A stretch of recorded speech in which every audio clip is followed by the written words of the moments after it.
How to cash in Lazada wallet using Ggives. Hello everyone. In this video, I will show you how to cash in Lazada wallet using Ggives. First, you have to select the product you want to buy. Tap on the View All Methods and there you will see Gcash e-wallet. Tap on it and select the Confirm Selection button. Again, select Gcash e-wallet and log in to link with Gcash. Enter your phone number, tap Next, and enter the verification code.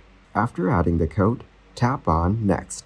Next, you have to authorize the online payment linking. Tap OK when the payment is linked successfully. Thank you guys for watching this video.